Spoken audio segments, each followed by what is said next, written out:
Hello po mga ka-Jesnabs, welcome back po sa ating channel.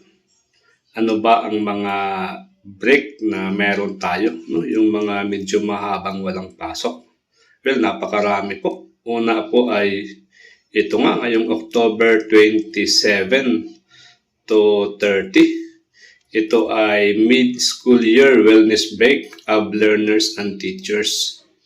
At saka yung 31 ay All Saints Day Eve. Ito na po ay special non-working holiday na mayroon na po itong proclamation kay President Bongbong Marcos Jr.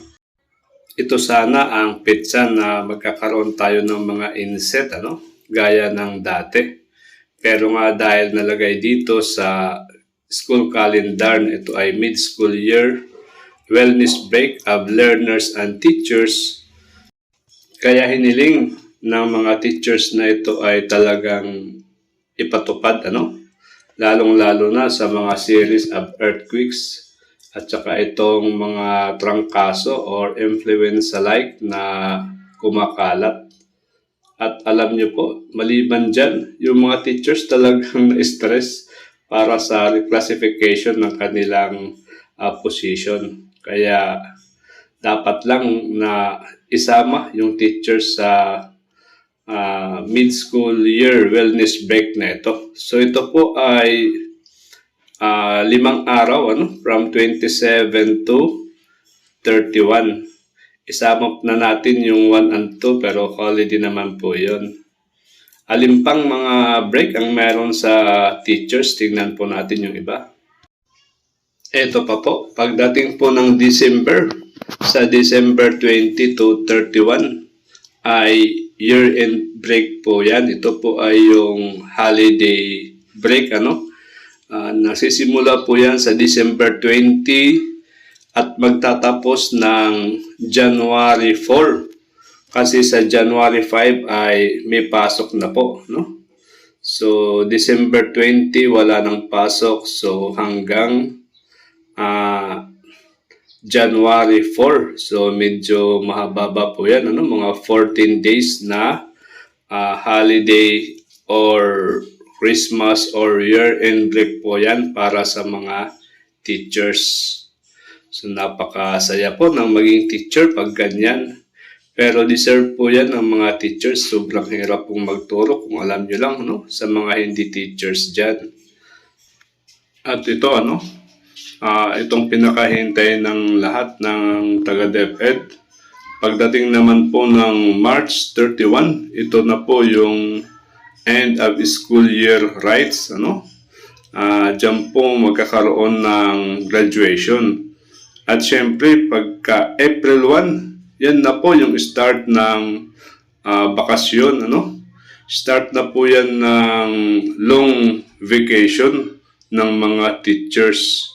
So, tinawag nila yung April 1 na start of 30-day teachers end of school year break, kung saan po yung mga teachers ay hindi po dyan pwede bigyan ng mga seminars or ng mga trabaho, Pero after April 1, sa start ng April 2 na ay yan, magdadatingan na yung mga seminars at saka iba pang mga ipapagawa sa mga teachers like sa palaro at saka iba pa.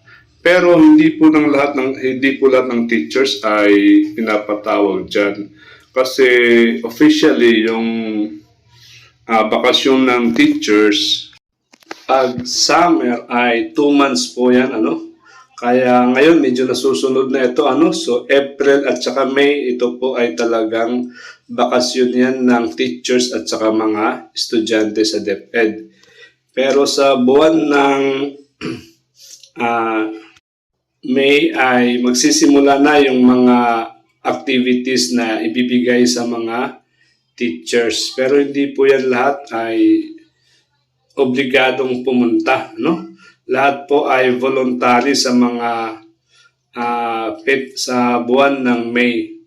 At for this school year, kailan ba magsisimula ang pasukan?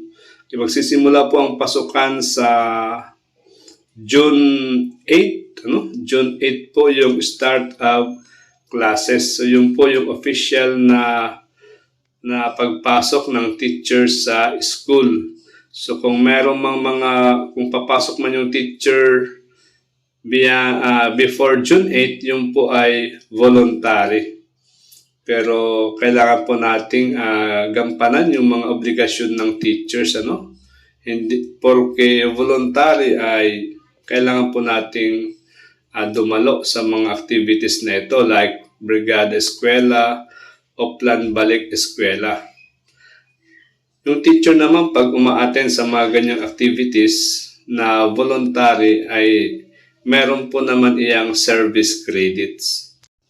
At pwede po itong magamit kung yung teacher ay may sakit, pwede pong i-offset yung kanyang absent. At saka kung ito ay maipon, pwede rin po itong ma-monetize. Ano? Depende daw pag may pera.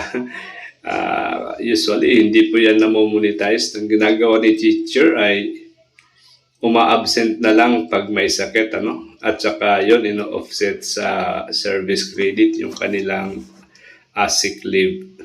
Guys, hanggang dito na lang. Ano? Thank you for having me. Ingat po kayo sa mga biyahe, mga kaguro. During the wellness break, baka accident break yan pag nangyari, ano? Wag naman po sana. Kaya hanggang dito na lang. Bye-bye.